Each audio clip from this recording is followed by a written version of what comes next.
Rewmi 24 TV. kon mu ñu bàyyi ba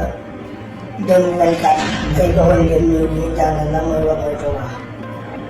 di ñëw ci vidéo bu gàtt nag benn démenti boo xam ne dama koy def damaa jégg léegi kii naan si Dame Soda Fall muy ku ma respecté di ku ma nawloo ma dégg mu wax ne démb jot nañ Cheikh Thioro ba mu jéggalu waaye ndigal li ñu amoon mooy dem këram taal ko sakkaasi ko génne ko Touba mooy xamal Sénégal yëpp ñu mënul dëkk man amul kenn ku ma jot ba di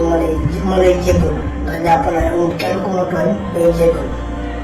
te bu fekkee ne damaa tooñ bëgg naa ñu wax ma lan laa tooñ ak kan laa tooñ ndax li ñuy wax ne damaa def marche ci dëkk bi bëgg naa kenn indi benn vidéo boo xamante ni Touba lañ def manifestation bi gis ci Cheikh Thioro ndax manifestation bi moo woote woon Mbàkke laa ko wootee te bu 15 heures jotee Mbàkke lañ ñu gis bi manifestation bi jeexee dañoo ñëw ma nekk sama kër kon bu fekkee ne ay politique dañoo làqatu ci ginnaaw bi bëgg ci régler seen règlement de compte ñoom ñu ngi ko diggante feneen fu dul fii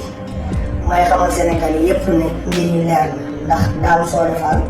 tudd na ci ne seen Bass Abdou Khadre moo ko joxoon ndigal pour ñu ñëw sama kër sakkaasi ko loolu ci audio bi la te audio bi bu ma interpellé dinaa ko teg kon daal may xamal ne man de du ma ne leen duñu mën a ñëw sama kër yàq wala ñu taal